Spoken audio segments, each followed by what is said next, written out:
Hi, this is Kyle with Empire Security Cameras. I'm here to show you our promotion on our 960H 700 TVL DVRs, available in 8 channel and 16 channel. I'm going to go onto our website and take a look at our most recent catalog, and we can take a look at the DVRs from this catalog. They'll be on page 4. So if you haven't downloaded the catalog, please go to our website, empiresecuritycameras.com, and download the most recent catalog. We're currently upgrading our website, should have that ready by the end of the month, and we do have some new products coming out as well, so we'll continue to send email.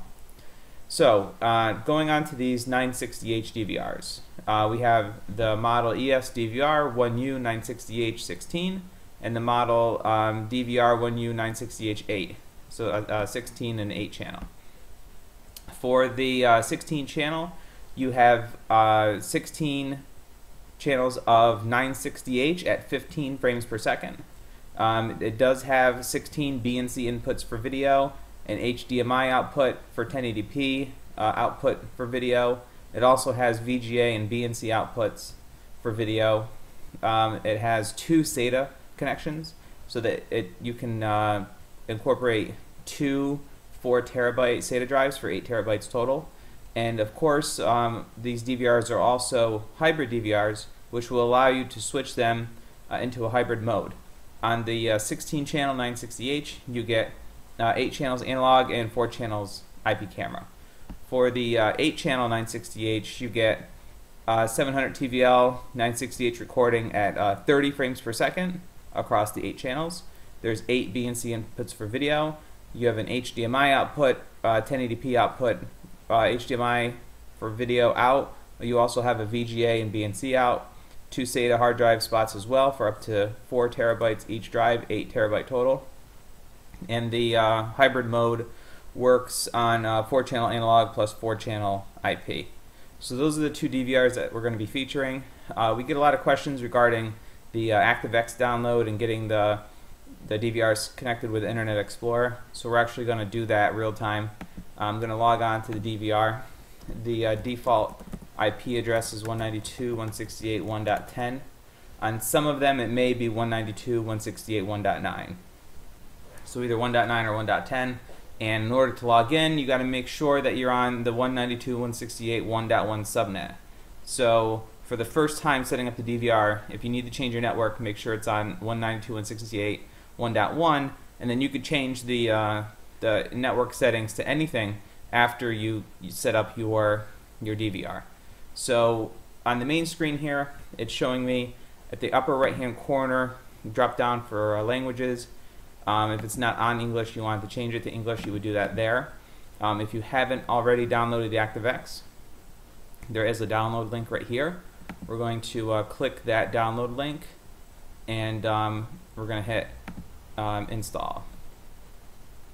So right now it's going to go through and download the ActiveX program that we need to view the DVR in Internet Explorer.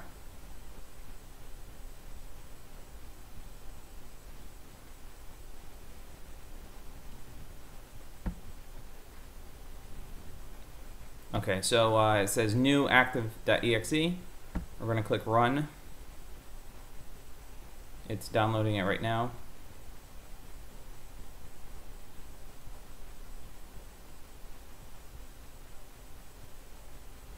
While it's downloading, I'll get into a few of the other features. This DVR does have cloud service, so you can actually sign up for an account and you can view the DVR, NVR, IP cameras over the internet without needing to do any port forwarding. So that's under the cloud service. We'll probably have another video set up for the cloud service that's a different process than going through and doing the ActiveX. So we're going to do the ActiveX first. That's where usually a lot of people get hung up when trying to log into the DVR first by using Internet Explorer. We're almost done downloading the ActiveX program right now.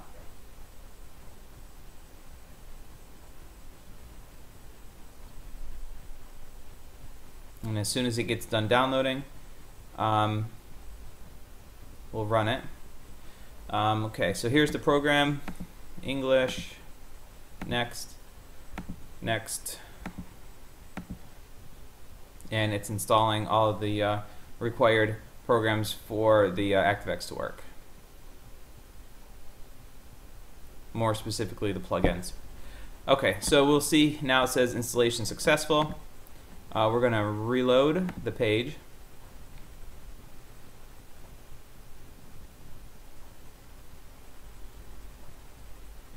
There we go. Once it's reloaded, you'll know if it was successful because the link for download will be missing from the area that it used to be, and you can also make sure that the English language is selected. By default, their username is admin and there is no password. So now we're going to log in directly to the DVR. Now it's giving you the option of the bitrate. So it'll prompt you for either mainstream or extra stream. The mainstream can be set and the extra stream can be set within the encoding within the DVR. So the mainstream is what's going to be recorded to the hard drive. The extra stream is going to be what you'd see when you're viewing over the internet or on your mobile phone, iPhone, Android. So we're going to actually cancel out of this right now.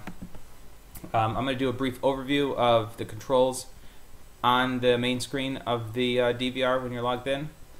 On the top you have your option for playback. That's where you'd be able to play back video that's either saved onto the DVR itself, or you can actually play back video that you've saved yourself on the computer. So that's the playback. The log is a log information of who signed in, what have they done, what have they downloaded, what account was used. Device config is where you would configure the DVR itself. So that's the main configuration of the DVR. Local config is where you would configure your local computer. So you can configure where the files you're going to save, what format you want, and of course log out would allow you to log out of the device. On the left hand side here, you see we have a few options. We have options for mainstream, extra stream, and local record. So if we select the first box and then select mainstream, we'll see that the stream shows up there. So that's the mainstream, then the extra stream, and then we can turn it off. So that's because we have an 8-channel DVR, there are 8 options.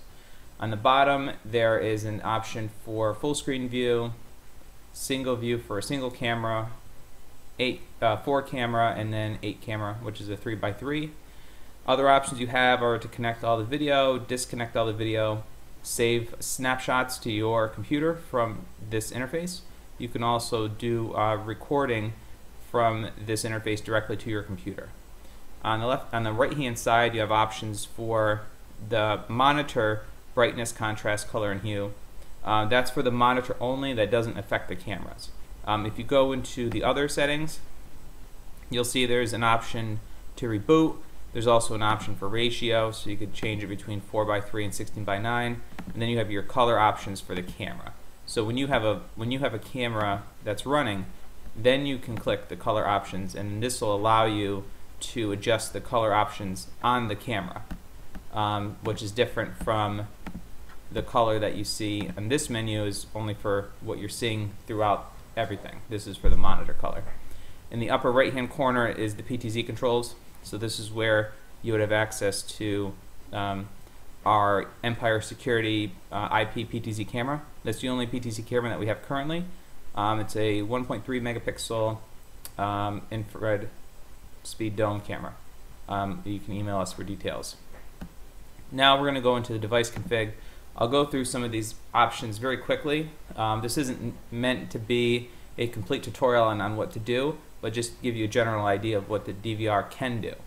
Under the recording settings, you have options for what channel, 1 through 8. For example, let's select all. The length, you can set the segments of length that it saves in. So by default it's set for an hour, that's perfect. If you want it set for 30 minutes or 15 minutes, you can change it there. On the recording mode, timing will go to whatever time you pick. A manual is either you're recording or you're not, and stop is not recording at all. So if you go under timing, then you could select the day of the week. Let's say all day, all time, 0 to 2400 hours, and then you have the option for regular recording, detect recording, or alarm recording. Very quickly, the regular recording would just record whatever time is set. So it'll record 24/7 through whatever period that you give it. The detect recording would be for a motion detect or some other type of detection, mostly motion record detect. So you would use that to do the motion record. The alarm would utilize the alarm inputs. So if you have an alarm system, burglar alarm system, or PIR sensor, you can change it to alarm, and it'll record only when the alarm is activated. So that's very quickly through the record area. This is where you would change the alarm and video motion settings. So you can see in here, you have video motion, you can change the sensitivity.